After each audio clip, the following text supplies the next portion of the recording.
अस्सलाम वालेकुम रहमतुल्लाह। मिला टाइम्स में खुश आमदीद। मैं हूँ शम्स कासमी और मेरे साथ हैं ऑल इंडिया पसमादा महाज के चीफ जनरल सेक्रेटरी जनाब वक़ार अहमद। हालिया दिनों में हिंदुस्तान में और ख़ास तौर पर हमारे दरमियान एक बहस छिड़ी हुई है कि क्या मुसलमानों में ज़ात बरादरियाँ पाई जाती है, नहीं पाई जाती है। इस्लाम में ज़ात और बरादरी का कोई कॉन्सेप्ट नहीं है, सभी बराबर हैं। मुसलमानों में भी यही है, लेकिन जो हमारा हिंदुस्तानी समाज है वहाँ कास्ट सिस्टम है, बरादरियाँ है, और उधर से मुसलमानों में भी कहीं ना कहीं चीजें पाई जाती है। हमारे साथ मौजूद है वकार अहमद साहब, जो इन चीजों के जानकार हैं और पिछले कई बरसों से ऑल इंडिया पसमादा महाज बना करके इसी इशू पर काम कर रहे हैं, इन मौजूआत पर कि मुसलमानों में कहाँ क्या है, उनके इश्यूज क्या है, उनके मसाइल क्या है, और जो मुसलमानों का कमजोर तबका है उनको कैसे एम्पावर किया जाए, कैसे उनको बख्तियार बनाया जाए। तो उनसे बातचीत करेंगे। वकार साहब, मिला टाइम्स में खुश आमदीद और शुक्रिया, आपने हमारे लिए वक्त निकाला। सबसे पहले यही हम जानना चाहेंगे कि आपकी जो तंजीम है ऑल इंडिया पसमादा महाज, ये आप लोगों ऑल ने। इंडिया पसमानदा मुस्लिम महाज। अच्छा, मुसलमान भी जोड़ना है जी। माजरत। ऑल इंडिया पसमादा मुस्लिम महाज जो ये तंजीम है, ये आप लोगों ने कब बनाया, मकसद क्या है इसके बनाने का? देखिए, ये बनी तो थी 1998 में, बिहार में ही बनी थी ये। और इसमें मकसद ये था कि 341 में जो 84 सीटें रिजर्व हैं एमपी की, और बहुत सारी सीटें लगभग 600 के आसपास में एमएलए की हैं, और प्रधानी महाप्रधानी नगर पालिका की सीटें और सरकारी जॉब में मुसलमान गायब है। जबकि उनके यहाँ भी धोबी, हमारे यहाँ भी धोबी हैं, नट, बंजारा, बक्को, मोची और हलालखोर भंगी, ये हमारे यहाँ भी व्यक्ति उसी हालत में सेम काम करते हैं। हम्म। लेकिन वहां उनको रिजर्वेशन मिला, और हमें उसे 10 अगस्त 1950 में एक प्रेसिडेंटियल ऑर्डर ला करके महरूम कर दिया गया। और उस टाइम पे, जहां तक मुझे याद आ रहा है, कि डॉक्टर अंबेडकर साहब कानून मंत्री थे। हम्म। जी। उसी के लिए लड़ने के लिए हम लोगों ने एक तंजीम को बनाया था, जिसके राष्ट्रीय अध्यक्ष शुरुआती दिनों में अली अनवर साहब थे, और बाद में सलीम परवेज साहब इसके राष्ट्रीय अध्यक्ष बने। उसके बाद कहीं सुस्ती आई तो मुख्तार अंसारी साहब ने आगे बढ़ करके इसे बढ़ाया है। तो इधर 10 साल से लगातार मुख्तार अंसारी साहब और हम लोग हैं, हमारे कई साथी और हैं, नुलैन जिया साहब मोमिन हैं, राष्ट्रीय उपाध्यक्ष हैं, वसीम राइन साहब हैं प्रदेश अध्यक्ष, इस तरह और भी कई नाम हैं, कलाम अंसारी, संतवरेश, ये सारे लोग वो हैं जो पॉलिटिक्स से दूर है, पॉलिटिक्स से दूर है। दूर है, और दूर है कि ये काम लगातार हम लोग कर रहे हैं। वकार साहब, आप लोगों का जो मकसद है इस तंजीम का, क्या अभी तक कितनी कामयाबी मिली? और मैं ये जानना चाहूंगा, जरा सा तफसील से आप बताएं कि मुसलमानों में कितनी तादाद को रिजर्वेशन मिल पा रहा है, नहीं मिल पा रहा है, बुनियाद क्या है रिजर्वेशन हासिल करने की या ना मिल पाने की? देखिए, पहले तो ये होता है कि रिजर्वेशन के टाइप, एक 300, इसकी कई आर्टिकल्स हैं, जिसमें 340 एक आर्टिकल है जिसमें ओबीसी का आरक्षण मिलता है। हम्म। यूपी में 27% मिलता है सभी लोगों ओबीसी को, हिंदू मुस्लिम दोनों मिला करके। हम्म। और आपके यहाँ 31% है, बिहार में 31% है। बिहार में 31% है। तो वहां पे एनेक्सर 1 एनेक्सर 2 है, यानी मोस्ट बैकवर्ड और बैकवर्ड। तो अंसारी मंसूरी तरह की जो जातियां हैं, उन्हें मोस्ट बैकवर्ड में रखा गया 18% में, और यादव कुर्मी जो हैं वो 13% बैकवर्ड में रखे गए। और यूपी में और सेंट्रल गवर्नमेंट में दोनों जगह 27% है। इस 27% में सैयद शेख मिर्जा पठान को छोड़ करके लगभग सभी बिरादरियां ओबीसी में आती हैं यूपी में। यूपी में। हम्म। अब हमारी डिमांड थी कि एससी और एसटी में जी। यूपी में कोई नहीं है, एससी में पूरे भारत में कोई नहीं है, एसटी में कश्मीर और आपके हिमाचल प्रदेश, महाराष्ट्र और लक्षद्वीप में लोग हैं एसटी में। अच्छा, ये जो मुसलमानों में जो बिरादरियां हैं, एक तो वो है जिसको अपर कास्ट कहा जाता है मुसलमानों में भी, एक वो है जो ओबीसी या एससी एसटी में। तो कितनी सारी बिरादरियां पाई जाती है जो डिजर्व करते हैं रिजर्वेशन को भी, हालांकि नहीं दिया जाता। तो सर, इसकी जानकारी आप हमें दें, मतलब एक जानकारी के देखिए लिए। देखिए, जैसे जैसे जो लोग हिंदू में क्लेम करते हैं, हिंदू से कन्वर्ट हैं, जो जो हम्म। कहते हैं कि हम ठाकुर से कन्वर्ट हैं, इसके लिए जो आरक्षण के लिए जो बुनियाद है, वो गरीबी बुनियाद नहीं जो कई बार लोग समझते हैं। हम्म। इसकी जो असल बुनियाद थी वो यह है, इकोनॉमिकली, सोशली और बैकवर्ड। एजुकेशनली बैकवर्ड होना। मिसाल के तौर पे आप इकोनॉमिकली बैकवर्ड हो सकते हैं, लेकिन आपको सोशली बैकवर्ड नहीं माना जाएगा, क्योंकि अगर आप शेख हैं या पठान हैं तो आप पहले से ऊंची जात के माने गए, आपको पहले से हालात आपके ठीक थे, वो एक टेम्परेरी खराब हो सकते हैं। लेकिन जो पसमानदा बिरादरियां हैं, ऑलमोस्ट ज्यादातर इनकी हालत जो है सदियों से वो खराब थी, जैसा हिंदुओं के यहाँ खराब थी। तो उनके लिए जब आरक्षण की रखा गया तो मंडल के उसमें हमारी बिना मेहनत के मंडल ने हमारे लोगों को भी उसमें शामिल कर लिया, और इसमें हर स्टेट में कहीं 45, कहीं 50, कहीं 55 बिरादरियां हैं जो ओबीसी में शामिल हैं। ऐसी कौन सी मुसलमानों में बिरादरियां हैं जिनको एससी में रिजर्वेशन मिलना चाहिए था? वो एससी कैटेगरीज में है, लेकिन क्योंकि वो उसूल है 341 का कानून, तो प्रेसिडेंशियल ऑर्डर को ऐसे नहीं मिल पाता है। तो ऐसी कितनी बिरादरियां पाई जाती है यूपी में, बिहार में, कहाँ कहाँ? इसके बारे में बताइए। उसमें ऐसे तो सरकार चिन्हित करेगी और लोग बताएंगे अपने बारे में। कुछ हम्म। बिरादरियां हैं जो खास हैं, जैसे धोबी, हम्म। मोची, नट और हलालखोर। हलालखोर आप जानते होंगे, जी। स्वीपर। हम्म। इस तरह की बिरादरियां हैं आपके बिहार में। एक जो मंसूरी कहे जाते हैं, तुर्क पासी, वो ताड़ी उतारने का काम करते हैं, तो वो उसमें शामिल हो सकते हैं। कुछ हम्म। जगहों पे अंसारी है, वो स्टेट वाइज फर्क होता है। जैसे हम्म। यूपी का अंसारी चाहे तो एससी में नहीं जा सकता, हम्म। लेकिन आपके झारखंड का अंसारी अगर चाहे तो एससी या एसटी में वो जा सकता है। इसकी जो बुनियाद है जिसपे बात नहीं करते लोग, हम्म। इसकी बुनियाद है अनटचेबिलिटी। 341 की जो बुनियाद है वो हम्म। है अनटचेबिलिटी। हमारे लोग, कई लोग हैं जो इस पे बात करते हैं, वो कहते हैं एक तरह के पैसे की बुनियाद पे आप इसको दे दीजिए, कि अगर उनका धोबी को मिल रहा है हमारे धोबी को मिल रहा है। ऐसा नहीं मिलता ये। इसके लिए यह है कि आपको ये बताना पड़ेगा कि वो जिस तरह उनके धोबी के साथ छुआछूत हुआ है, वैसे हमारे साथ भी हुआ है। अब हम्म। हमारी मजबूरी ये है, इस मुसलमानों की, सभी मुसलमानों की बात कर रहे हैं, क्योंकि जब एक बार कहते हैं कि हमारे यहाँ बिरादरीवाद नहीं है, और उसी की बात करके हम लोगों ने इस्लाम, भारत में इस्लाम फैला है, और हम्म। फिर जब वही बात कहेंगे कि नहीं हमारे यहाँ छुआछूत है, हमारे यहाँ डिस्क्रिमिनेशन, भेदभाव है, तो फिर वो सामने वाले, जिसको कहते हैं मुंह नोच लेना। हम्म। हमारे पास मोहन भागवत जैसी हिम्मत नहीं है। जैसे मोहन भागवत कहता है कि पंडितों ने ही जातियां बनाई हैं, हम्म। या हमारे यहाँ नेहरू जी वगैरह थे जिन्होंने इस पे काम किया, यानी खुद ब्राह्मण हो करके। अगर नेहरू जी नहीं चाहते तो अंबेडकर जी के बस का नहीं था कि वो आरक्षण लिख लेते। ये एक बहुत बड़ी चीज है, इसको आप जैसे थिंकर समझ मतलब सकते आप ये कह रहे हैं कि जवाहरलाल नेहरू का किरदार है रिजर्वेशन देने में इन दलितों को और ओबीसी को, हैं। जी जी जी। लेकिन उनके लोग तो नहीं मानते। वो कहते हैं कि वो अम्बेडकर जी की पूरी देन है, उनकी कोशिश से सारा हुआ है। देखिए इसीलिए अब वो फ्लॉपनेस की तरफ जा रहे हैं। अब वो, क्योंकि भेजा किसी और ने था, वो भी एहसान नहीं वो मान रहे हैं। मुस्लिम लीग ने भेजा था उनको पार्लियामेंट में। उसका भी वो एहसान नहीं मान रहे हैं। और एक बहुत बड़ी चीज मैं आपको बताऊं, जोगिंदर नाथ मंडल और जिन्ना ने मिलकर पाकिस्तान बनाया था, हम्म। लेकिन जोगिंदर जी के जाने की चर्चा नहीं होती है, हम्म। जोगिंदर जी के आने की चर्चा सिर्फ होती है। हमारे एक पड़ोसी ब्रिजलाल जी हैं, उन्होंने इस पे किताब भी लिखी है जोगिंदर नाथ मंडल जी पे, लेकिन वो हम्म। सारी चर्चा वहां जो परेशानियां झेला उन्होंने और उसके बाद वापस आए, उस पे होती है। इस पे बात नहीं होती कि आखिर वो क्यों पाकिस्तान के बंटवारे में जिन्ना के साथ थे। जब हम जिन्ना के साथ नहीं थे तो आप जिन्ना के साथ क्यों खड़े थे? अगर हमने पाकिस्तान लिया है, हमारे ऊपर इल्जाम पाकिस्तान लेने का, तो जोगिंद्र नाथ मंडल पे वो इल्जाम क्यों नहीं है? अच्छा, ये बताइए, जैसे जो हमारा दलित तबका है, पढ़ा लिखा तबका है, उसका इल्जाम है कि जिस तरीके से हिंदू समाज में कह लीजिए जो कुछ जो दलित है या बहुजन है, उन पर ब्राह्मणों ने या पर कास्ट ने अत्याचार किया, उनको तमाम हुकूक से महरूम रखा हजारों साल तक, और अभी तक ये सिलसिला जारी उनके यहाँ। तो उनका इल्जाम है किसी तरह मुसलमानों में भी जो अपर कास्ट माना जाता है, उसने मुसलमानों के कमजोर तबका पर अत्याचार किया, जुल्म किया, उसी तरीके से जिस तरीके से उधर हुआ है। देखिए एकदम सेम नहीं हो कह सकते हम, क्योंकि जैसे लखनऊ वाले तुम नहीं कहते, हम्म। लेकिन जो कहना रहता कह लेते हैं, लेकिन आप कह के कहते हैं। इसी तरह मुसलमानों में ये एक कड़वी सच्चाई है, इसे एक्सेप्ट किया जाना चाहिए कि मिलता जुलता जुल्म हमारे यहां भी हुआ है और हो रहा है।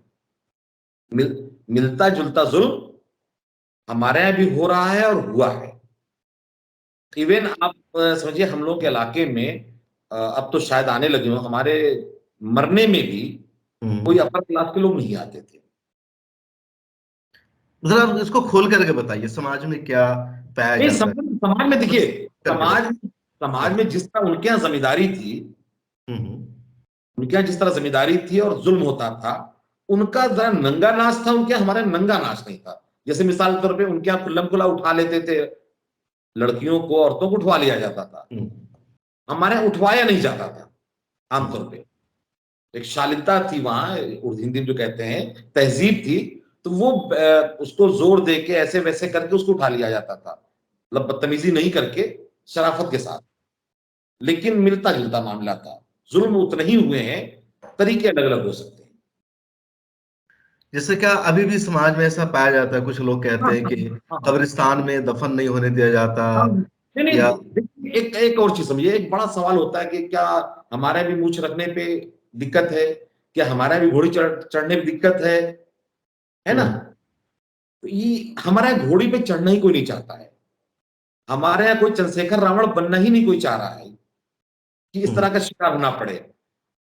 जो हमारे अपर क्लास के गांव हैं, वहां अगर कोई पसमानदा मोटरसाइकिल लेके चल रहा है, तो बिला वजह पिटा जाएगा या उसे टैक्स देना पड़ेगा, मतलब कुछ लोगों को मिला के रखना पड़ता है। नहीं, ऐसा है कि अभी भी के कोई मुसलमान है या उसमें कोई छोटी बिरादरी जिसको सो कॉल कहा जाता, मैं तो नहीं मानता, कोई होना ही नहीं चाहिए, तो क्या उनको इस तरह पीटा जाता है या उनको गिरी नजरों से देखा जाता है? हाँ हाँ हाँ, जी जी जी जी जी। असल देखिए, एक एक चीज तो मैं के बता दूं खिलाफ कि में ऐसा पाया जाता है? मैं धोबी बिरादरी से हूँ। हम्म। तो जो अंसारी है वो कम जुल्म सहता है, अच्छा। क्योंकि अंसारी ज्यादातर अपनी बस्ती में रहता है, मऊ में है, मुबारकपुर, टांडा, हम्म। दीवान जहां है, वो आमतौर पे अपनी बस्ती में है। हम्म। उनके यहाँ भी कई बार एमपी हो गए हैं कुछ लोग, हम्म। एक कैबिनेट मिनिस्टर भी हुए हैं, हम्म। ठीक। लेकिन जो बाकी बिरादरियां, जैसे बक्को हैं, नट हैं, पवरिया हैं, धोबी हैं, नालबंद हैं, मिरासी हैं, और हमारा एक बिरादरी पाई जाती है जौनपुर आजमगढ़ वगैरह में भी है, उसे पतुरिया कहते हैं। पतुरिया जानते हैं ना आप? नहीं। रंडी रंडी रंडी। अच्छा। पतुरिया एक देसी भाषा है, वो एक पूरी अच्छा, बिरादरी हमारे यहाँ है। पूरी बिरादरी है वो? तो इनके ऊपर ज्यादा जुल्म होते हैं, जो इस तरह की बिरादरियां हैं। किस तरह का, मतलब अभी भी होता है? इसको खत्म कैसे किया जा सकता है? कौन लोग देखिए जुल्म करते हैं? देखिए, अपर क्लास जुल्म करता है और वो इन्हें मुसलमान ही नहीं मानता। जैसे हमारे गांव में दो मस्जिदें हैं, धोबियों की मस्जिद अलग है और मियाँ लोग मस्जिद अलग है। धोबियों के अलग है, मियाँ लोग के अलग है? हाँ, ये तो कौन सा वो गांव है आपका? पत्तनपुर सराय मीर इस्लाम मदरसे के बगल में। अच्छा। तो यकीनन ये सब तो खत्म होना चाहिए, जो उलमा है, हमारे लीडर्स, उनकी भी जिम्मेदारी है। नहीं, मैं क्योंकि आपको ये बड़ी मैं मानता हूँ कि जो बिरादरियां हैं वो हिंदुस्तानी समाज है। इस्लाम में आने के बाद कम कम मजहब में तो नहीं होना चाहिए, अक्सर जगहों पर नहीं है, क्योंकि मैं भी जानता हूँ ग्राउंड को, रियलिटी को। मैं भी गांव से आता हूँ, कोई शहर का नहीं हूँ। शहरों में तो अल्हम्दुलिल्लाह नहीं है, गांव में कुछ दिनों तक था। अक्सर जगह खत्म हुआ है, जहाँ कहीं भी है तो खत्म होना चाहिए। इसे ये बताइए, पॉलिटिकली क्या आप लोगों को पार्टियों में स्पेस दिया जाता है, या वहां भी ये सब देखा जाता है? किसी चीज में कहीं कोई जगह नहीं मिलती। आप उलमा काउंसिल उठा लीजिए, हम्म। आप उसमें धोबी नट बक्को यहाँ तक कि अंसारी भी नहीं पाएंगे। अ, वकार साहब, एक नहीं पाना अलग मसला है कि कोई मान लीजिए धोबी समाज से आता हो, कोई समाज से आता हो, अगर वो डिजर्व करता है उस ओहदा को, अगर इसके बावजूद उनको छाड़ दिया गया महज इस वजह से कि वो ये है, तो एक बात, अगर ऐसा कुछ है क्या? नहीं क्योंकि मैं नहीं, देखता हूँ कई सारी तंजीमों में कई बड़े बड़े लोग हैं, मैं उनकी जात नहीं जानता, लेकिन जब बहस होती है, डिटेल्स में जाने का मौका मिलता है, तो पता चलता है कि वो उसी समाज से आते हैं। तो उमूमन ऐसा ऐसी तफरीक बरती नहीं जाती है मुस्लिम तंजीमों में या नहीं इदारों में। है। देखिए, उसमें होता क्या है ना, कि वो वहां तक वैसा माहौल बना के रखते हैं, वैसा हम्म। माहौल बना के रखते हैं कि आप वहां तक जा ही नहीं सकते। हमारे गांव में लोग वोट, जो अपर क्लास के जो लोग, डंपी अकबर अहमद डंपी का नाम सुना होगा, जब चुनाव लड़े थे, हमारे हम्म। गांव में वोट मांगने तक नहीं गए थे। धोबियों गांव कौन जाए वोट मांगने? जो इस तरह के गांव होते हैं वहां वोट मांगने भी नहीं जाते, आप हिस्सा देने की बात छोड़ दीजिए आप। और मैं एक बताऊं, एक मदरसा बैतुल उलूम है, आपने नाम सुना होगा, मशहूर जी। मदरसा है। बैतुल उलूम सराय मीर, आजमगढ़। इस्लामी। तो हमारा घर और वहां से बहुत थोड़ी दूरी है, 100-200 मीटर दूरी है। वहां पे एक हमारे उस्ताद थे, मैं नाम भी बता दे रहा हूँ, नईमुल्ला, हाफिज नईमुल्ला साहब। हम्म। अब वो आसिम आजमी के गांव के हैं। हम्म। मुझे देखते ही जब उन्हें पता लगा कि मैं पसमानदा पे काम करता हूं, तो हमारे आजम में सराय में एक जगह खरमामुड़, वहां लगे रोने हजारों कतार। उन्होंने नया इस्लाम कबूल किया था। कह रहे हैं कि सारे ब्राह्मण भरे हुए हैं बैतुल उलूम मदरसे में। अच्छा। मतलब हाफिज जी हैं। उन्होंने हम्म 1978 में या उससे बाद 80 से थोड़ा पहले मुझे कुरान का नाजरा पढ़ाया था कुछ दिन तक। हम्म लेकिन हमारी उनसे अभी भी बनती है। हमें भी जातिवादी कह सकते हैं कि वो दलित से कन्वर्ट है, तो उनसे ज्यादा अच्छे रिश्ते हुए, और बाकी वहां और लोगों से उतने अच्छे रिश्ते नहीं बन पाए। एक अलमिया है जिसके लिए मैं भी फिक्रमंद हूं कि गैर मुस्लिमों से तो हमारी दोस्ती हो जाती है, रिश्ते हो जाते हैं, कारोबारी रिश्ते हो जाते हैं। मुसलमानों से नहीं हो पाते हमारे रिश्ते। हाँ, मतलब एक बीमारी है जो समझ में आ रही है कि जो लोग उधर से इधर आए हैं, इस्लाम कबूल किया है, तो उन्होंने इस्लाम को तो अपना लिया है, लेकिन इस्लाम की तालीमात को अभी तक उन्होंने नहीं अपनाया। उनके जहनों में अभी तक बरकरार है कि हम ब्राह्मण हैं तो हम सबसे ऊपर हैं, और दूसरा वो दलित है और वो अगर मुसलमान हो तो नीचे ही रहेगा। तो ये जो इस्लाम की तालीमात मसावत, अब तक उसको उन्होंने नहीं अपनाया, और यकीनन ये इस्लाम के खिलाफ है। और इस पर उलमा को बहुत ज्यादा, या जो हमारे लीडर्स है उसको तवज्जो देने की जरूरत है। और अली अनवर साहब आपकी पार्टी के वो फाउंडर है इस तंजीम के, वो जी। इन दोनों आपके साथ है आजकल, वो भी पसमादा को लेकर के नहीं, काम। हमारे साथ कुछ नहीं है। वो राज्यसभा चले गए, जदयू के साथ चले गए थे। तो हम्म हम लोग का नियम है कि जब हम लोग का कि जब कोई पार्टी में चला जाएगा हम्म तो पार्टी का वैचारिक गुलाम हो जाता है, जहनी गुलाम हो जाता है वो। तो अच्छा। वो चाह करके भी सही बात नहीं बोल सकता, उसको कहीं ना कहीं पार्टी की तरफ से बात बोलना पड़ता है। तो हमारे यहाँ से अगर कोई पार्टी में जाएगा तो फिर वो हमारे संगठन से बाहर। तो ऐसा क्यों? तो अच्छी बात है ना, चूंकि असल जो लड़ाई है सोशली बैकवर्ड की, क्योंकि इकोनॉमिकली तो हर समाज में बैकवर्ड लोग पाए जाते हैं। तालीम का भी हर जगह है। किसी खानदान से भी कह लीजिए, जो जितना बड़ा खानदान है उसका बेटा उतना ही बड़ा जाहिल है उस खानदान में। और अब तो अच्छी बात है कि जो सोशली बैकवर्ड थे वो लोग माशाल्लाह तालीम में आ गया है, आना चाहिए। तो अच्छी बात है कि वो पार्लियामेंट गए हैं, तो और ज्यादा आपको तो खुशी होनी चाहिए कि नहीं नहीं जो लड़ाई आप लोग लड़ रहे हैं उसमें कामयाबी मिली है। नहीं, देखिए वो खुशी है नए लोगों को जाने के लिए। जैसे आपने देखा होगा, आरएसएस का पैटर्न कह सकते हैं, हमारे पास एक रोल मॉडल आरएसएस है कि वो अपने राम माधव को निकाल दिया उन्होंने। यानी आप जाइए बीजेपी में काम करिए, अब आप संघ में नहीं काम कर सकते। हम्म तो हम लोगों ने इसी तरह का एक पैटर्न बनाया है, जैसे जमात उलमा हिंद है और आरएसएस, कि हम पॉलिटिक्स में इंटरफियर तो करेंगे, हम डायरेक्ट पॉलिटिक्स में ना हम रहेंगे ना हमारे लोग रहेंगे।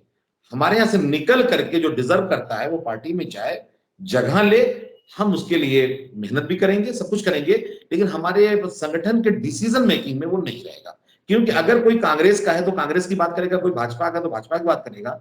वो न्यूट्रल होकर बात नहीं कर सकता। जैसे महमूद बंदी साहब कई बार न्यूट्रल होकर बात कर लेते हैं। क्या आप सलमान खुर्शीद से या अली अनवर से ये उम्मीद लगा सकते हैं? आजम हाँ। खान से भी? अच्छा वकार साहब, मुझे ये बताइए कि आजकल बीजेपी ने पसमादा मुसलमानों का एक इशू भी छेड़ा हुआ है, कुछ लोग उस पर काम भी कर रहे हैं। कुछ लोगों की शिकायत है कि मुसलमानों को आपस में तकसीम करने का एक एजेंडा है, क्योंकि बीजेपी को लग रहा है कि इस मरतबा उस समाज का वोट हासिल करना मुश्किल है, जिसने पिछले मरतबा दिया तो मुसलमानों का भी वोट लिया जाए। आपको क्या लगता है इस बारे में?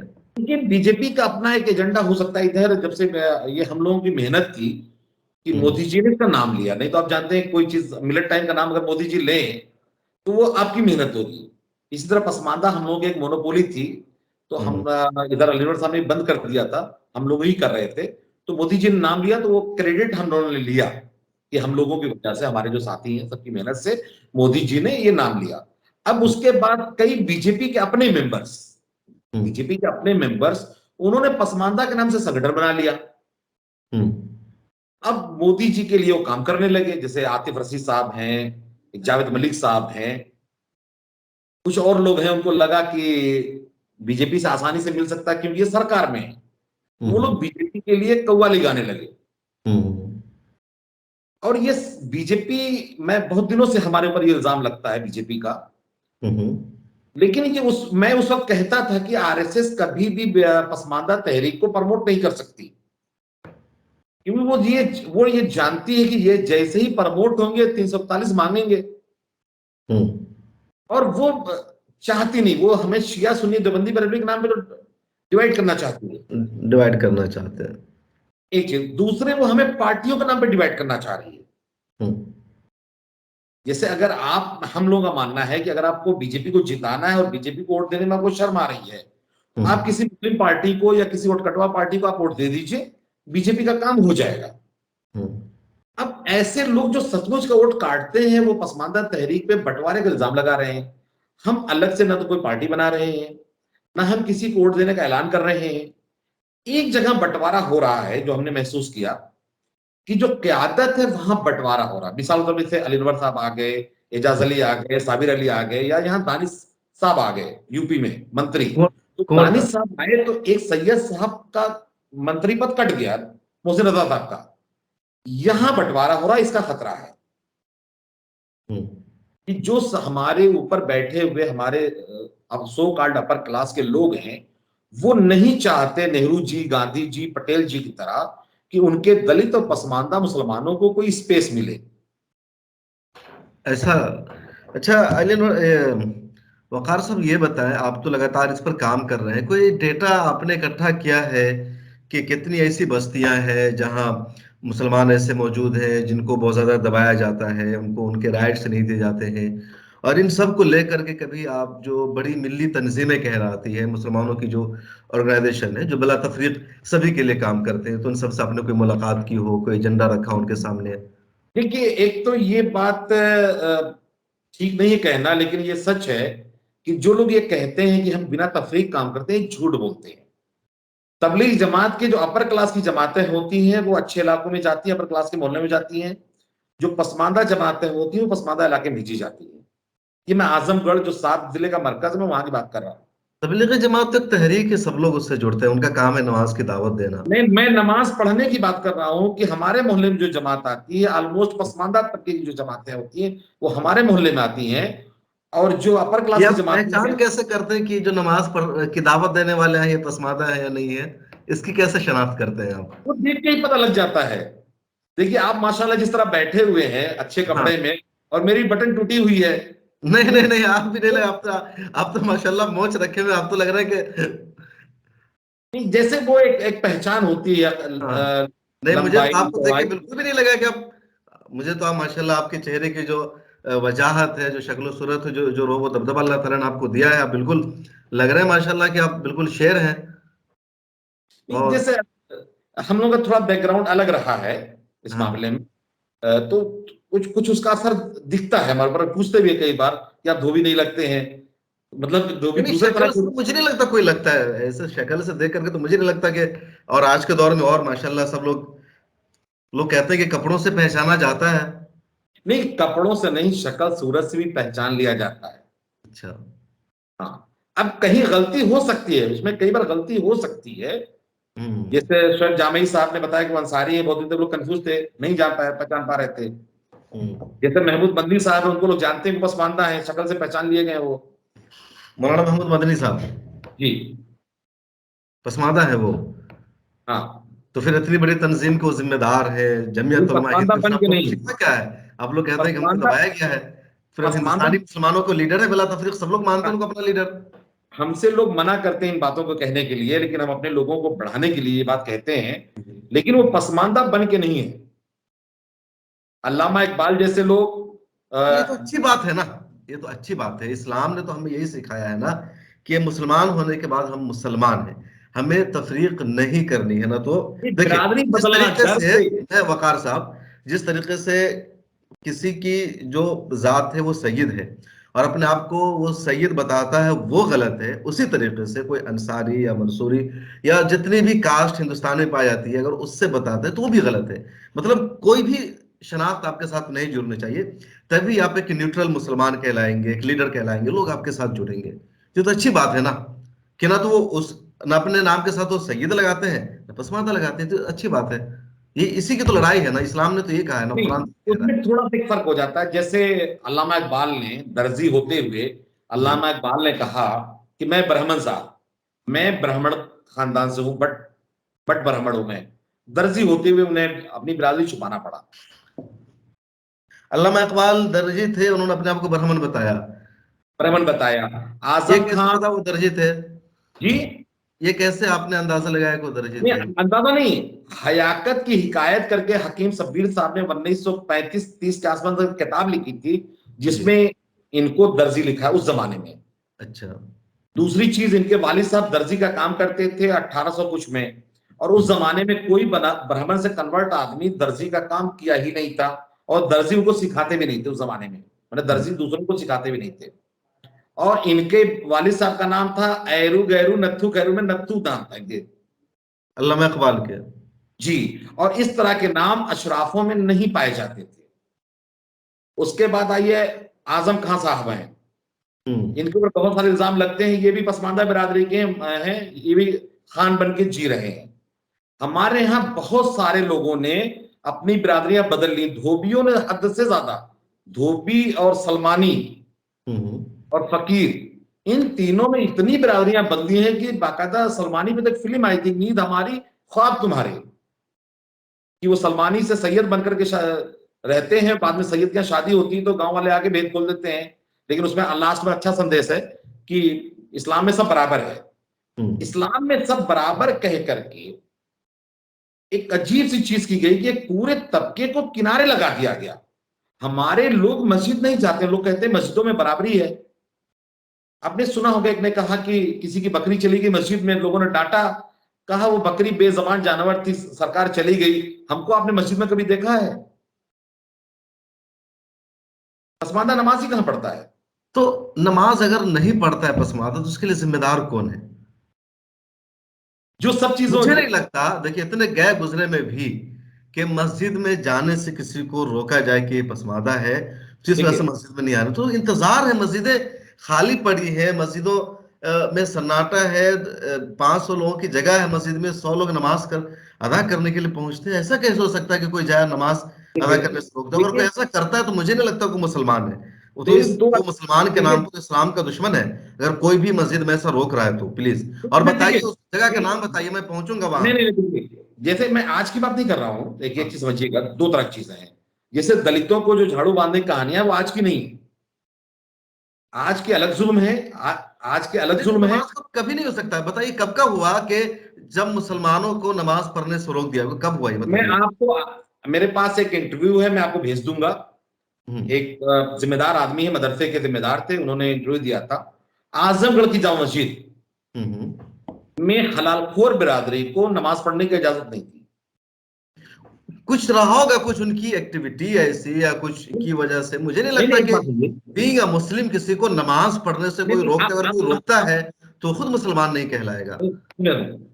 कोई एक्टिविटी, अगर वो मुसलमान है तो कौन सी एक्टिविटी हो सकती है, पर ये समझिए, उसका काम था पैखाना उठाने का, झाड़ू देने का, ठीक, वो नहा धो के भी आते थे, लोगों को वो हजम नहीं होते थे, तो मस्जिद में इजाजत नहीं थी। फिर उनको इजाजत मिली तो घर से वजू बना के आओ, घर से वजू बना क्या? बना के आओ। फिर और जमाना बदला, तरक्की हुई, तो ये हुआ कि आप अपना लोटा लेके आओ। इस वक्त का जो है, इस वक्त इस तरह का भेदभाव नहीं है शहरों में, ठीक। झूठा इल्जाम लगाने का मतलब आप समझ रहे हैं ना कि उसकी एक जिम्मेदारी अल्लाह ताला के यहाँ। हाँ, बिल्कुल। हमारी चीजों को क्लियर कर लीजिएगा, ये ऐसा नहीं कि अपने फायदे के लिए हम कौम के ऊपर या किसी के ऊपर कोई इल्जाम लगाए। ये होता था, इस वक्त वो शहरों में नहीं हो रहा है, ठीक। लेकिन हुआ है तो उसके असरात पड़े हैं, लोगों ने अपनी अपनी मस्जिदें बना ली हैं, लोगों ने अपने मदरसे बनाए हैं, हलालखोरों के अलग मदरसे हैं, ठीक, कुरैशी लोगों ने अलग मदरसे बना लिए थे आजमगढ़ में। तो आजमगढ़ का मैं हूं तो वहां ज्यादा जानता हूं, और जगहों के अलग अलग हालात है, लेकिन मिलते जुलते हालात है। नमाज पढ़ने का आप देखिएगा, दफाली एक बिरादरी है, गाजी मियाँ के मेले में फौरन आ जाएगी वो, नमाज में नहीं जाएगी, क्योंकि नमाज के लिए उनसे कभी कहा ही नहीं गया उस बिरादरी से। आमतौर पे जमात वाले जाते हैं, मिलते हैं, कहते हैं, लेकिन जो एक इज्तिमाई तौर पर जो एक बात कही जाती है नमाज के लिए, कभी नहीं कही गई। तो कुछ जमात बिरादरी, वाले तो परेशान रहते हैं कि लोगों को बुलाया, बेचारे जमात वालों को मारा जाता है, भगा दिया जाता है, लोग उनकी बातों को नहीं सुनते, उनका तो काम ही है। नहीं, जमात वाले अच्छा काम कर रहे हैं इस मामले हाँ। को लेकर, हम खुद जमात बेचारे, में गए। मैं बताऊं आपको, सच्चाई बताऊं, अभी जो जो लोग ना दीन की तालीम ज्यादा हासिल कर रहे हैं या जिनकी वजह से मस्जिदें आबाद है, उसमें ज्यादातर हमारे वही जो गरीब मुसलमान है, जो कमजोर है, वो उसमें शामिल है।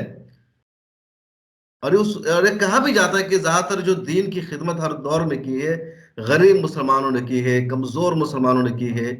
और इन्हीं लोगों की वजह से मस्जिदें आबाद रहती। पैसा वाले तो सोए रहते हैं, वो रात भर जागते हैं, सोए रहते हैं। नहीं, आपका डाटा मेरे हिसाब से गलत है। इस वक्त दो लोग ज्यादा नमाज पढ़ते हैं, या तो सो का अपर क्लास या अंसारी क्लास। उसके अलावा जो नमाज बाकी, तो सबको पढ़ना चाहिए। नमाज तो अल्लाह ताला हर एक से पूछेगा। नहीं नहीं, इसका ये हुआ ना कि अंसारियों के पास अपने मदरसे थे, अपनी मस्जिदें थी, उन्होंने पैरेलल डेवलप किया है हर चीज को। उसके मुकाबले जो दूसरी बिरादरियां थी वो एक किनारे, हर शहर में किनारे रहती थी। हलालखोर हो गए, धोबी हो गए। अब धोबियों के यहाँ शादी में लोग नहीं जाते खाना खाने, धोबियों के यहाँ खाना खाने नहीं जाते, अब पसमानदा भी नहीं जाता है। मैं भाई बरेली में पूछ के आया हूँ, सुल्तानपुर गया था, और हम्म। हलालखोर की आजमा में मिट्टी में भी कोई नहीं जाता है। वो जामतुर साहब मदरसा आपने नाम सुना होगा, उस मदरसे के सामने मिट्टी होती है, तो लोग जाते हैं, ये इधर से 4 5 10 जो भी उनकी बिरादरी के होते हैं वही जाते हैं, और वहां जनाजा पढ़ा दिया जाता है। फिर वो मदरसे वाले थोड़ा कॉपरेट करते हैं, लेकिन बाकी आवाम से, उस हलालखोर से कोई मतलब नहीं है। हिंदू उनके साथ जाएगा, मुसलमान नहीं जाएगा उनके साथ। एक है मसला, इसको खत्म करना चाहिए अगर कहीं ऐसा है, क्योंकि हम लोग भी गांव से आते हैं, देखा है बहुत सारे इलाकों में ऐसा है। नहीं, कुछ जगहों पर है, कहीं पर कब्रिस्तान कुछ लोगों ने अपना बना करके अलग कर रखा है, इस तरह है। तो खत्म होना चाहिए, क्योंकि इस्लाम इसको बिल्कुल एग्री नहीं करता। एक मुसलमान हो जाने का मतलब है कि सारी चीजें खत्म होनी चाहिए। ठीक है, तो देखिए आपने तो फजीलत किया माशाल्लाह, आपने देवबंद से तो फजीलत किया। जी, वकार से मैं आपसे ये कह रहा था कि आपने कोई डेटा इकट्ठा किया तो जो हमारी बड़ी मिली तंजीमें हैं, उनसे आपने कभी कुछ मुलाकात की इन सारे इश्यूज को देखिए लेकर के? वो कैसा पाया वो जाता है? लोग, क्योंकि जो सारा जो काम है ना, जो मैं समझ पा रहा हूँ, जैसे कि आप बता रहे हैं, आपने ग्राउंड का जायजा लिया है कि उनके दरमियान इस्लाह करने की जरूरत है, सही बात पहुंचाने की जरूरत है ना, इस लिहाज पर भी। क्योंकि ज्यादातर तो पहले हमारे मसलक के नाम पर तफरीक पाई जाती है कि देवबंदी की मस्जिद है, बरेली की मस्जिद है, अहले हदीस की मस्जिद है। अब अगर गांव की सतह पर कुछ जगहों पर अगर इस तरह भी पाया जाता है, तो ये भी एक इस्लाह की जरूरत है, और इसको खत्म करने की जरूरत है, जिसने भी क्या हो। बिल्कुल गलत है, उलमा करे या जो कोई भी करे। तो जो हमारी बड़ी तंजीमें हैं, क्या कभी उनके सामने आपने इस तरह का एजेंडा रखा, जी, बातचीत की, मुलाकात की? जैसे जैसे मैंने अली मियां नदवी साहब से बात रखी थी, हम्म। तो उन्होंने कोई रिस्पांस नहीं दिया था उस जमाने में। और उनके जो जानशीन हैं राबी हसनैन साहब, मैं बहुत दिनों से मुलाकात करना चाह रहा हूँ, वक्त नहीं मिल रहा है। अच्छा, नहीं, नदवा चली अब गई, वो मिल लेंगे आपसे, तो मिलते रहते हैं सबसे। नहीं, खालिद रशीद फिरंगी महली साहब से मैंने ये बात बराह रास्त कही है जाके। जी। महमूद मदनी साहब से एक बाकायदा बहस हो गई थी, हम्म। वहां पे आजमगढ़ शिबली मंजिल में। तो हम्म। जल्दी से पैक करके मतलब भाग लिए, और इस वक्त हम उनसे मिलना चाह रहे हैं। अगर किसी के पास कोई जरिया हो तो महमूद मदनी साहब से हम लोग मिलना चाहते हैं। और हम लोग किसी जाती फायदे या राजनीतिक फायदे के लिए काम नहीं कर रहे हैं। हम लोग ये भी चाहते हैं कि अगर हमारी मिली तंजीमें, हम नहीं सबका घर ना बसा दें, ऐसा नहीं बना दें। हम हम्म। परसेप्शन पे बात कर रहे हैं, हम लोग भी परसेप्शन पे काम कर रहे हैं। और उनसे भी चाहते हैं कि वो भी परसेप्शन पे ही अभी काम करें। उनके पास भी उतने वसाइल नहीं है। जैसे मिसाल के तौर पे, जब नेहरू जी ये कह सकते हैं, मैं नेहरू जी जानबूझ के कह रहा हूं, पंडित थे वो और उनकी हम्म। टीम, कि एक ब्राह्मण लड़की की से शादी एक दलित लड़के की हो सकती है, और हम्म। गवर्नमेंट उसे प्रोटेक्ट करेगी, और अंबेडकर जी ने करके दिखाया। हम्म। ठीक, ठीक है, ऑनर किलिंग भी होती है, लेकिन एक बड़ी मेजॉरिटी है दलितों की जो उनकी बीवियां ब्राह्मण है। हम्म। हमारे यहां आज के जमाने में तारिक मसूद साहब जैसे लोग ये कहते हैं कि क्या एक ऊंचे घराने की लड़की एक झाड़ू वाले से शादी करना पसंद करेगी? तो क्या एक ऊंचे घराने की लड़की क्या कोई झाड़ू वाला रिश्ता लेके जाएगा क्या? अगर कुफू की बात है, तो कुफू में जहां तक हमने समझा इस्लाम से, कुफू का मतलब बराबरी होता है, बिरादरी नहीं होता। बिल्कुल। और कुफू में कई बार ऐसा हुआ है कि बहुत ऊंचे घराने की सैयद लड़की की शादी बड़े नीचे घराने के सैयद से, जो भिखारी टाइप का है, उससे शादी की गई है। इसी तरह हमारे बिरादरी में भी होता है कि हमारे यहाँ बड़े अमीर घर की लड़की या लड़का है, उससे बहुत गरीब, लेकिन बिरादरी का होना चाहिए। कितना भी बड़ा फर्क हो, कितना भी बड़ा फर्क हो, जैसे बिहार की कोई लड़की है और यूपी का आजमगढ़ का लड़का है, तो अजीब सा, इससे बिरादरी की भी अगर है तो एकदम कोई कल्चर नहीं मिलता है। यानी बिहार की लड़कियां सेवा करने वाली मानी जाती हैं, और आजमगढ़ की लड़कियां सेवा कराने वाली मानी जाती हैं। तो रिश्ते तब भी होते हैं, बड़े बेमेल होते हैं, तलाकें हो जाती हैं, लेकिन रिश्ते होते हैं। लेकिन इन्होंने कुफू बना करके एक बाकायदा बिरादरी का सिस्टम लॉन्च किया और उसको लगातार मजबूती दे रहे हैं। एक बार अगर ऐलान हो जाए सिर्फ कि भैया हम जबरदस्ती नहीं कोई है, लेकिन इस्लाम में कोई जाति जात परस्ती नहीं है, जातिवाद नहीं है, आप शादी बिरादरी में नहीं, आप शादी बराबरी में करो। प्रैक्टिकली आपकी बात बिल्कुल सही है। मेरा भी मानना यही है कि हमारे उलमा को, लीडर्स को इस पर आना चाहिए, क्योंकि कुफू का मतलब बराबरी है, नोट बिरादरी है। और प्रैक्टिकली लोगों ने इस पर अमल करना शुरू कर दिया है। शहरों में तो इस पर बहुत तेजी से अमल हो रहा है। जो डॉक्टर है वो डॉक्टर लड़की तलाश करता है, देखे बगैर कि उसके पास कितना पैसा है, या किस कास्ट से है, किस बिरादरी से है। तो लोग इस पर शहरों में तो बहुत तेजी से अमल कर रहे हैं। देहातों में भी अमल है, लेकिन कम है। थोड़ा सा गांव देहात में होता है ना, लोगों को अना का मसला है, एटीट्यूड है, हम इसमें उसमें, क्योंकि उनके पास इल्म की कमी है, शरीयत के इल्म को उन्होंने समझा नहीं है। और जो वजह है, मुझे जहां तक समझ में आती है, कि अभी तक सही मानों में इस्लाम पहुंचा नहीं है। मुसलमान भले ही सब हैं, अब 14% कह लीजिए या 20% कह लीजिए, हिंदुस्तान में मुसलमान मौजूद हैं, लेकिन उनमें से सिर्फ 2% सभी कम लोग हैं जिन तक इस्लाम की सही मालूमात पहुंची है, जहालत की वजह से। और हालिया दिनों में और इस्लाम से दूर करने की कोशिश की जा रही है। मदरसों का भी कुछ सिलेबस ऐसा है, निसाब तालीम ऐसा है, जहाँ अच्छी तरह से सारी चीजें नहीं पढ़ाई जाती है। तो इस पर बहुत काम करने की जरूरत है। सही इस्लाम जब लोगों तक पहुंचेगा, तो मेरा मानना है कि सारी चीजें खत्म होगी। और जो लोग भी सही इस्लाम से वाकिफ है, इस्लाम को उन्होंने खुद से पढ़ा है, जाना है, तो अल्हम्दुलिल्लाह उनमें ये चीजें नहीं पाई जाती है। मैं खुद अल्हम्दुलिल्लाह दारुल उलूम देवबंद का फारिग हूँ, और मेरे जहन में ऐसा कुछ भी नहीं है। मेरी भी शादी हुई, मैंने पूछा तक नहीं कि मेरा रिश्ता जहाँ हो रहा है वहाँ कौन सी बरादरी, नहीं। जस्ट लाइक वो, चूंकि शादी का मसला ताल्लुक का है, पसंद का है। सामने वाला जिस लड़की से शादी कर रहा है उसको लड़की पसंद आनी चाहिए, है ना, वो राजी होना चाहिए। और लड़की को लड़का पसंद आना चाहिए। बकिया और हम मजहब होना चाहिए, इस्लाम ये कहता है। बकिया उसमें क्या है, कोई इसका अमल दखल नहीं है, और ज्यादातर हो रहा है, लेकिन अभी भी कमी है, तो उसको खत्म होना चाहिए बिल्कुल। और मैं मानता हूँ जिन लोगों ने इस तरह की बहस छेड़ी है वो गलत है। क्लास में शादी करना, पिछले दिनों भी एक हमारे साथ थे एडवोकेट नौशाद साहब, उनसे ही बातचीत हो रही थी, सुनिए बेका। तो बकिया आपसे बात करके अच्छा लगा। और कोई बात हो तो आप बताएं, और क्या कुछ समाज में चल रहा है। देखिए, एक एक चीज तो जाने कि जैसे पूरे दुनिया के जो मुसलमान हैं, जी। जैसे किसी जमाने में वो रेनेजा आया था यूरोप में, उसे पहचान नहीं पाए थे, उसी तरह से बहुत सारी चीजें चेंज आ रहे हैं, उसे मुसलमान पहचान नहीं पा रहा है। अब हम्म। भारत से लेकर दुनिया में जो मुसलमानों की सबसे बड़ी प्रॉब्लम है, जिसपे वो दावा करते हैं कि हमारे इस्लाम में मसावात है, हम्म। और मुसलमानों में पूरी दुनिया में कहीं मसावात नहीं है। सेकुलरिज्म पे मुसलमानों हमेशा बैकफुट पे रहता है, मुसलमान सेकुलरिज्म के मामले में बैकफुट पे रहता है। हम्म। और मुसलमानों का सेकुलरिज्म मुझे पूरी दुनिया में नंबर 1 नजर आता है। कि हम्म। आप देखेंगे दुबई में, दुबई जैसी जगह पे सुअर के गोश्त की दुकानें बड़ी बड़ी मिल जाएंगी। पाकिस्तान में शराब और सुअर का इंतजाम किया जाता है। पाकिस्तान में, हम्म। पाकिस्तान में हिंदुओं के लिए और क्रिश्चियंस के लिए बाकायदा 3% आबादी के लिए, आप इसको जरा याद कर लीजिए ढंग से, पाकिस्तान में 3% आबादी के लिए 5% आरक्षण दिया जाता है, सरकारी नौकरियों में भी। तीन और फीसद आबादी के लिए 5% रिजर्वेशन दिया जाता है। जी, नौकरियों में भी और उनकी असेंबलीज में भी, स्टेट असेंबली में और नेशनल असेंबली में भी। पुराने अफगानिस्तान सरकार में जो अभी गई है सरकार, उसमें सिखों के लिए बाकायदा आरक्षण था। हम्म। और भारत में पसमानदा कहे जाने वाली बिरादरी, जो हम लोगों का दावा है कि हम 70 से 80-85% हैं, पार्लियामेंट में सिर्फ एक कुरैशी साहब मेरी जानकारी में एमपी हैं। कोई अंसारी, मंसूरी, रायनी, इदरीसी, धोबी, नट, बंजारा एमपी नहीं है।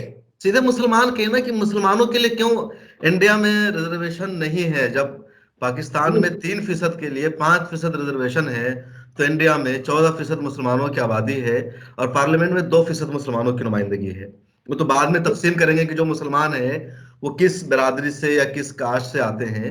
मोस्टली तो मुसलमान ही नहीं है पार्लियामेंट में ना। जो नहीं तो जाते हम, हैं बड़ी मुश्किल से, वो भी जैसे मुस्लिम जैसे मेजोरिटी एरिया है।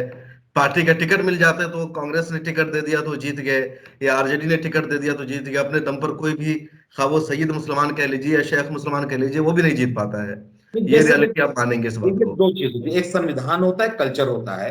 तो हम जो भारत का संविधान और जो भारत का कल्चर है, यानी इस टाइप पे हम उसमें बात करते हैं, क्योंकि भारत में धर्म की बुनियाद पे कोई काम नहीं होता, ऐसा भारत में कहा गया। क्योंकि ईडब्ल्यूएस का भी जो आरक्षण मिला है उसमें हिंदू मुस्लिम दोनों है, क्रिश्चियंस भी हैं, इसलिए हम लोग बिरादरी के नाम पे बात करते हैं, और बिरादरीवाद का कोई अलग से मकसद नहीं है। जैसे भारत का जो कल्चर है कि वहां ओबीसी एससी एसटी की बात होती है, एंटी डीएनटी की बात होती है, ठीक, तो हम लोग भी इसी तरह बात करते हैं कि हमारे भी एसटी हैं, हमारे भी एससी हैं, तो एसटी को आरक्षण मिला हुआ है। इसमें दो तरह की कमियां हैं, एक तो हम बता नहीं पाते हैं, जैसे पाकिस्तान की जब बात आती तैसे हम बैकफुट पे आ जाते हैं फौरन, कि वहां बहुत जुल्म हो रहा है, तो लिहाजा आप हमारे ऊपर भी जुल्म करो, कोई बात नहीं है। तो एक तो ये जानना कि पड़ोसी मुल्कों में या मुस्लिम मुल्कों में चल क्या रहा है। मुस्लिम मुल्कों में बिरादरीवाद, नस्ल परस्ती बहुत है। पाकिस्तान में इस बात को लेकर बहुत झगड़ा होता है, बड़ी मारकाट होती है पाकिस्तान में भी। अफगानिस्तान में भी आप लोगों को तो ज्यादा बुरा नहीं लगता, मुझे अफगानिस्तान की जो तालिबान हुकूमत है वो बहुत बुरी लगती है। वो इसलिए बुरी लगती है कि वो पख्तूनों की हुकूमत है, अफगानियों की नहीं है, मुसलमानों की नहीं हुकूमत है। वो दिखता नहीं है, लेकिन वो वहां पे पख्तून की हुकूमत है। इसी तरह ईरान पहुंचे, कहीं पहुंचिए तो कहीं कुर्द मारे जा रहे हैं, मतलब कुर्दों को हर तरफ सताया जा रहा है। आज तक कुर्द की जो प्रॉब्लम है उसको हल नहीं कर पाए। अरे अगर उनसे शादी विवाह चालू कर दिए होते आप, तो क्या कुर्द कोई अलग आइडेंटिटी रह जाती? अगर पाकिस्तान में पंजाबियों की और बलोचियों की शादी होती, तो क्या पंजाबी आइडेंटिटी और बलोची आइडेंटिटी की बात होती? आज भारत में आप देखिए किस तरह से भारत ने निजाम बनाया, हिंदूज ने, मुसलमानों ने, हिंदूज ने, कि इनकी जो बीवी है अखिलेश यादव की, ठकुराइन है।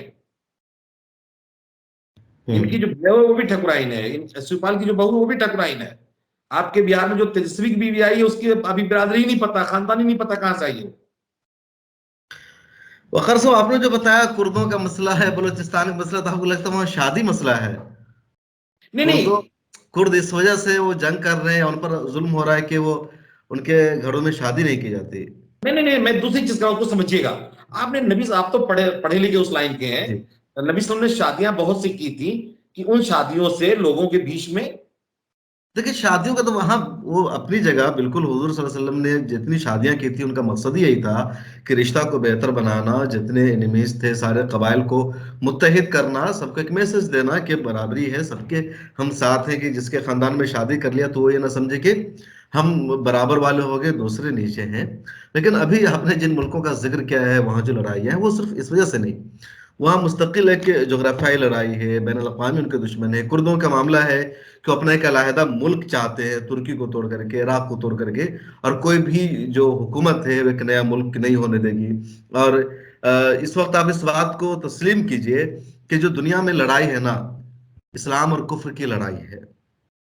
हिंदुस्तान के मुसलमानों के साथ अगर कुछ भी हो रहा है, और आज से नहीं हो रहा, पिछले 70-75 सालों से हो रहा है, खा फसादात के नाम पर मुसलमान मारे जा रहे हो, या दंगों में मारे जा रहे हो, या मॉब लिंचिंग के नाम पर मारे जा रहे हो, या टारगेट किलिंग उनकी की जा रही हो, या दहशतगर्दी के या बिला वजह के इल्जामात में उनको गिरफ्तार करके जेलों में भेजा जा रहा है, तो उसकी वजह क्या है? क्या इस वजह से कि वो पसमादा मुसलमान है, या अपर कास्ट मुसलमान है, या शेख है, या सैयद अंसारी, या मंसूरी, इदरीसी? नहीं, इस वजह से को मुसलमान है।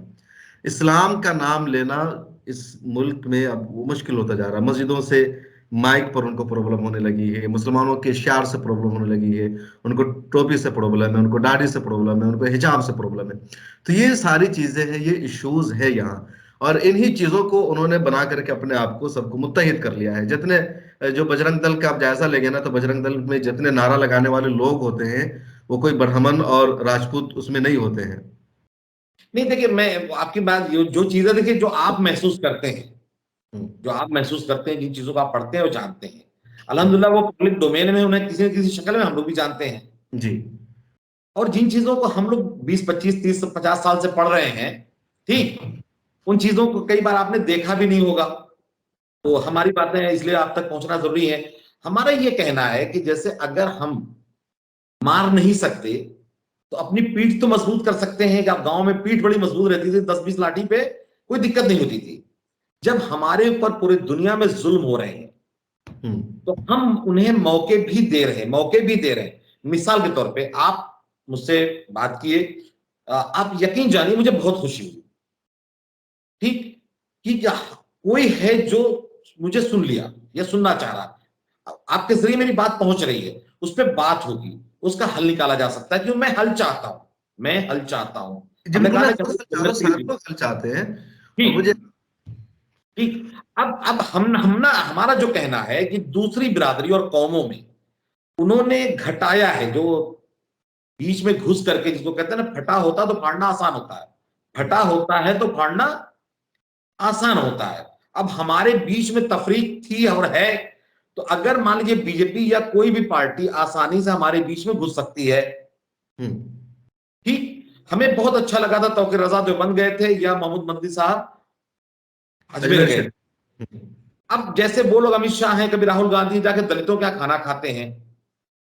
अब मैंने कई बार चाहा कि हमारा कोई सिंबॉलिक तौर पे हमारे घर आ जाए खाना खाने। वकार साहब देखिए, ये उनका जो मसला है ना, उनकी जो मेन लड़ाई है जातिवाद की, वो दलितों के घर जाके खाना खा लेते हैं और वो खुश हो जाते हैं। इस्लाम में मसले की लड़ाई है, ये जातिवाद का तो हमारे यहाँ है ही नहीं। नहीं नहीं और नहीं तमाम, मैं नहीं। एक मिनट, ये जो आप कह रहे हो ना कि ये एक अलग से इसको एक शनाख्त देना होगा कि वाकई पाया जाता है, जबकि नहीं है। नहीं जहां नहीं है वो आपको उधर से आई हुई बीमारियां हैं, और मैं बता रहा हूं आपको, क्योंकि उनके यहाँ नहीं है। संघ का कोई बड़ा जिम्मेदार आज तक कोई दलित नहीं बना है ना? मालूम है, उसका सवाल हम लोग उठाते हैं जी। मुसलमानों की दारुल उलूम देवबंद सबसे बड़ा इदारा है ना? वहां के जो अभी मोहतमिम है, मौलाना मुफ्ती अबुल कासिम नुमानी साहब, आपको उनकी कास्ट का नहीं पता होगा, कोई नहीं जानता, मुझे क्योंकि मालूम है, सबको मालूम है।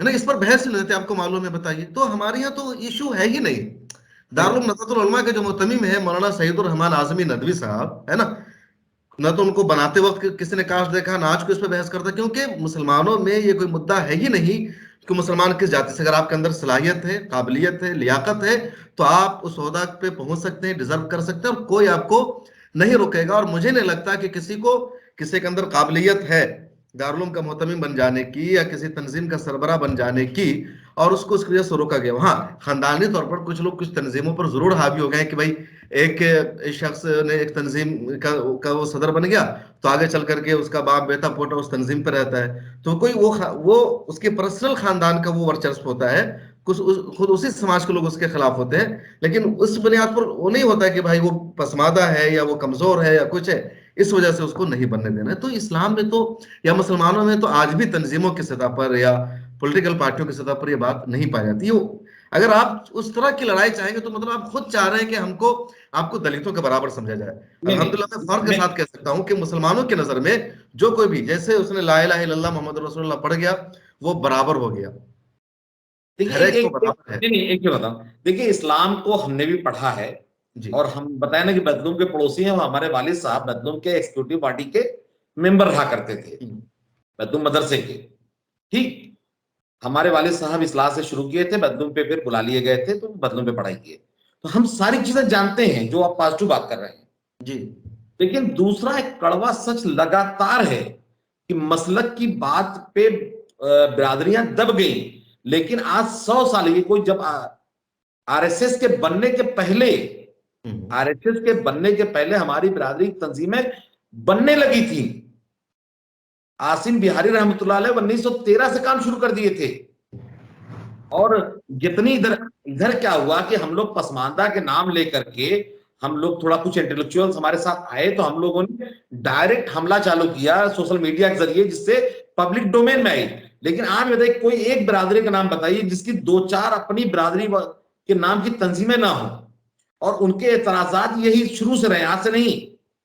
उनके एतराजात शुरू से रहे हैं यही वाले कि हमारे यहाँ बिरादरीवाद है। एक बहुत बड़े आलिम, आप उबैदुल्लाह रहमानी साहब का नाम सुना होगा आपने, हदीस के बहुत बड़े आलिम थे। हम्म। उन्होंने सबसे पहले किताब लिखी थी तारिखुल मिनवाल, हम्म। जिसकी बुनियाद पे ये मोमिन कॉन्फ्रेंस, जो मोमिन कॉन्फ्रेंस वगैरह आई हैं, उसी बुनियाद पे बनी थी। और आपने जिनका नाम लिया था मुहद्दिस कबीर, हबीबुर रहमान आजमी। हबीबुर रहमान आजमी साहब, ये किताब देख रहे हैं आप? दस्तकार अहले शर्फ तस्करे। नसाजी, हम्म। ये उन्होंने लिखी है। और किसके जवाब में लिखी थी? किसके जवाब? नहायत नहायतुल अरब फी गायत नसब के जवाब में किताब लिखी गई थी। आप देखें, अंसाबो किफात की शरई हैसियत। हम्म। ये किताबें कब लिखी गई, जब आरएसएस का, देख रहे हैं, एक किताब ये भी है, अशफाक हुसैन अंसारी साहब जो खुद एमपी रहे हैं, हम्म। इनके परिवार को इसलिए टैक्स भेजा गया था, रजालत टैक्स, कि तुम जुलाहे हो, रजील हो, तुम टैक्स दो, रजालत टैक्स दो, रजालत टैक्स। और उसके लिए बाजाबता मुकदमा चला था किसने 19। भेजा था? ब्रिटिश ब्रिटिश गवर्नमेंट ने भेजा था? नहीं नहीं नहीं, जो गोरखपुर के काजी साहब है, मियाँ साहब, वो मियाँ मुसलमान, मतलब वो मुसलमान होते हैं, हम लोग तो धोबी ना होते हैं, इसको समझिए। वहां के काजी साहब जो बड़े घराने के सैयद साहब थे, उन्होंने इनके ऊपर सिर्फ इसलिए टैक्स के लिए कहा था, ये भी बड़े लोग थे, ये भी बड़े लोग थे, पैसे वाले लोग थे। इनके यहाँ मुजीबुर रहमान जो राष्ट्रपति रहे हैं, वो इनके यहाँ काम कर चुके थे। हम्म। उनको रिजालत टैक्स भेजा गया, ये पहले सेशन कोर्ट में लड़े, फिर उसके बाद ये हाई कोर्ट तक गए, जुलाहा नामा लिखा गया, काजी नामा लिखा गया, किताबें भर भर के गई हैं बैलगाड़ियों से अदालत में। तो इस चीज को देखिए, अब वो चीजें मंजर आम पे आ रही, जैसे लखनऊ में टाट के पर्दे में भूख छुपाई गई थी, हम्म। हमने भी मसलकों की आड़ में बिरादरीवाद को छुपाया है। आपकी मैं बात नहीं कर रहा हूं, क्योंकि जी। सिर्फ आप नहीं अकेले हैं। अ, वकार साहब, अगर बिरादरीवाद छुप रही है, बिरादरी के नाम पर जो तनाजुआत है, जो ऊंच नीच है, अगर वो खत्म किया जा रहा है तो अच्छी बात है ना, इसका तो खैर नहीं मकदम नहीं, कर देखिए चाहिए। देखिए, खत्म किया जा रहा है तो आठों पहचान आठ। होनी चाहिए, देखिए हमारी जो बिरादरी है, हमारी वो पहचान होनी चाहिए। पहचान को बिल्कुल खत्म करना कोई मसला नहीं है, लेकिन वो पहचान होते हुए हमें एक साथ रहना चाहिए, बराबरी के साथ रहना चाहिए, किसी को हक़ारत की निगाहों से नहीं देखना चाहिए। ये इस्लाम का मैसेज है, ये इस्लाम कहता है। तो ये तो अच्छी बात है अगर ऐसा है कि मतलब बिरादरीवाद के अब झगड़े खत्म हो गए हैं, है ना, नहीं नहीं, झगड़े बिरादरी के नाम पर वो नहीं नहीं। नहीं, झगड़े नहीं खत्म हुए हैं। जिस तरह से बीजेपी या कांग्रेस हम्म। मुसलमानों की प्रॉब्लम पे डिनायल मोड में रहती है कि नहीं नहीं कोई दिक्कत नहीं है, और महमूद मंदी साहब कहते हैं कि भारत में सब कुछ बहुत अच्छा है, हम्म। भारत में सब कुछ बहुत अच्छा है, कहाँ बोलते हैं इसमें मोहम्मद मोदी साहब बहुत अच्छा है भारत में? ठीक है। उसी तरह से हमारे पसमानदा भी कई लोग हम्म। आदी हो चुके हैं जुल्म के, या उस हम्म। जिंदगी के आदी हो चुके हैं, तो उन्हें सब नॉर्मल सा लगता है। हमारी फूफी को पानी नहीं पिलाया जाता था गिलास में, और एक नाई बिरादरी की बेचारी थी जो काम करने वाली थी, यानी प्रजा टाइप का काम करती थी बेचारी, उसको गिलास में पानी दिया जाता था, और इनको जो है ऊपर से पानी गिराया जाता था। तो एक साहब ने एक बार कहा कि हो सकता है धोबी हो, अच्छे कपड़े ना पहनते रहे हो, तो इसलिए ऐसा हुआ हो। हमने कहा वो सिर्फ धोबी नहीं थे, उसके बाप दादा सिंगापुर रहते थे, और जिनके यहाँ पानी तफरीक हो रही थी उनसे ज्यादा पैसे वाली और मजबूत थी ये। हम्म। और ये बात 70 साल की उम्र में, उसने 70-75 साल की उम्र में मौलाना मसूद आलम फलाही साहब धोबियों पर रिसर्च कर रहे थे। हम्म। एक अमेरिका के एंथ्रोपोलॉजिस्ट थे जोएली साहब, वो सिर्फ धोबियों में रिसर्च हो रही थी, धोबियों की क्या पोजीशन चल रही है, उसमें बातों के दौरान उसने बताया ये बात। तो बहुत सी बातें हैं हमारे साथ, हम उसे नॉर्मल समझते हैं। जैसे भारत में गोश्त कटना बंद हो गया है, लोगों ने आदत पड़ गई है, अब मुर्गा और बकरे से काम चला रहे हैं, या दाल से कटहल से काम चला रहे हैं यूपी वाले, आदत होगी, कोई बगावत नहीं। इसी तरह से आप यकीन जान लीजिए, बिरादरीवाद इतना अंदर तक है कि हमारे लोग आला हजरत का इनकार कर रहे हैं, हाफिज मिल्लत का इनकार नहीं कर रहे हैं, असद थानवी का इनकार कर रहे हैं।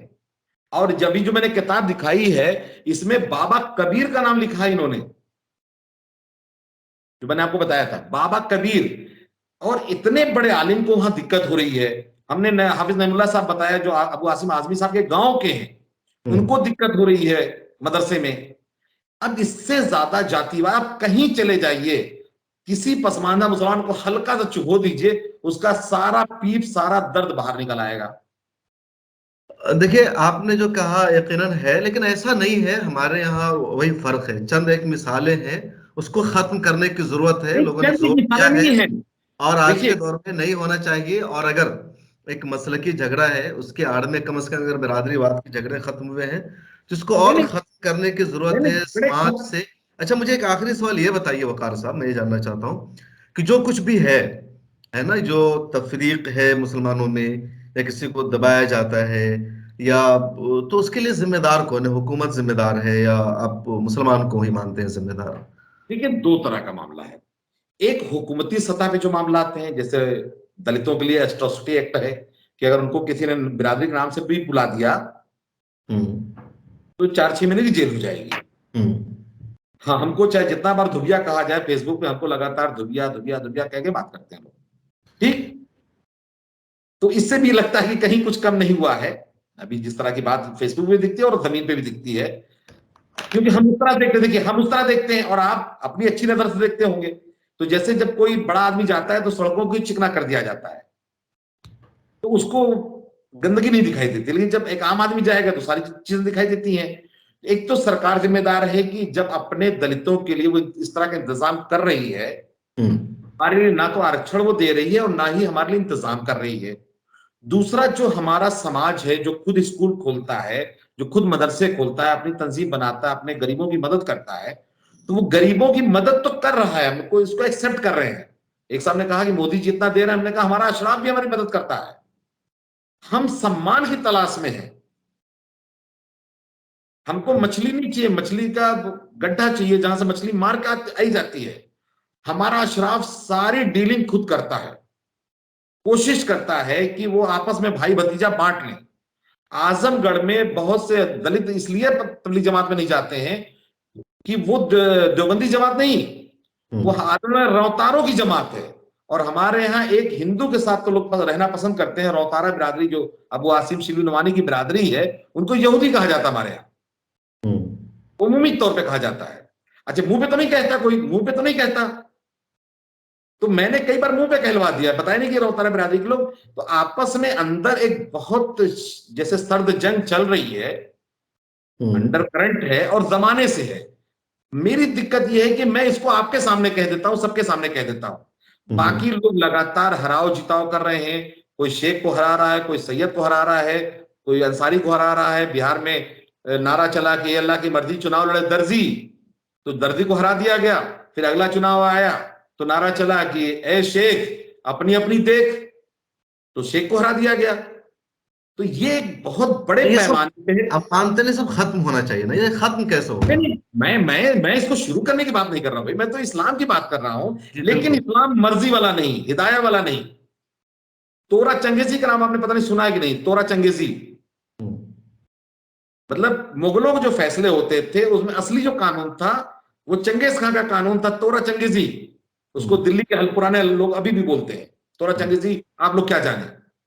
तो कुरान और जो सुन्नत है, जिसको नबी सल्लल्लाहु अलैहि वसल्लम ने आखिरी खुद में कहा था, उसको भी बड़े अच्छे लोगों ने कहा कि कुरान और अहले बैत। तो जब अहले बैत है तो हमको सलमान नदवी को झेलना है, हमें राबे हसनी साहब को मजबूरन मानना है, क्योंकि जब अहले बैत को नबी वसल्लम छोड़ के जा रहे हैं और बाज़ाब्ता आला हजरत ने खिलाफत मूवमेंट में गांधी जी साथ दे रहे थे। अब इस चीज को समझिएगा, खिलाफत मूवमेंट में चाहे अपने फायदे के लिए ही गांधी जी साथ खड़े थे मोहम्मद अली जौहर के।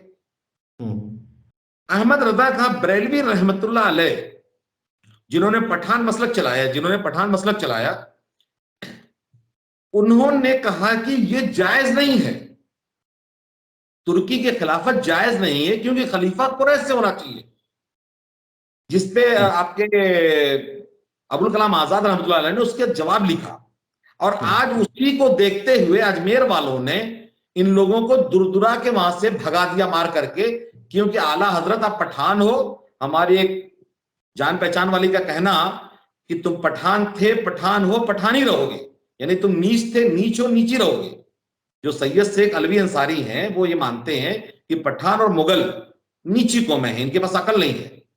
और पठान लोग मानते हैं कि हम लोग डरपोक कौम है, हम उनसे नीचे हैं। ये जो स्टेयर नुमा बनाया है, और सैयद में भी जो इमाम हुसैन के खानदान का सैयद होगा वो बड़ा सैयद है, वो इमाम वही बनेगा, काली पगड़ी वही बांधेगा। आप शिया में एक भी आदमी आपको इमाम हसन घराने का नहीं मिलेगा। इमाम हसन ने सुलह कर लिया तो इसलिए उनको बाहर निकाल दिया गया है। तो ये जातिवाद, नस्लवाद और इस तरह का बिरादरीवाद बहुत अंतर तक घुसा हुआ है। अब सोचिए, काली पगड़ी सफेद पगड़ी, कहीं दुनिया में आपने देखा इस तरह के भेदभाव? शिया हजरात के यहाँ बाजाब्ता काली पगड़ी सफेद पगड़ी पहनी जाती है। होना भी नहीं चाहिए कि ये वही मैं कह रहा हूं कि चंद लोगों ने किया है, किताबें लिखी है, लेकिन उम्मत ने उसको एक्सेप्ट नहीं किया है। नहीं नहीं नहीं। तो ओटोमन एम्पायर, खिलाफत उस्मानिया पूरी दुनिया की सबसे सुपर पावर रही है, और उनके 600 सालों में उनका जो 200 बल्कि 400 साल कह लीजिए, बहुत रोशन रहा है। पूरे यूरोप और अफ्रीका, एशिया पर और पूरी उम्मत ने तस्लीम किया है। अंग्रेजों का एक एजेंडा था, अंग्रेजों को चूंकि ओटोमन एम्पायर को कमजोर करना था, उनको टुकड़े करना था, उन्होंने एक एजेंडा चलाया था।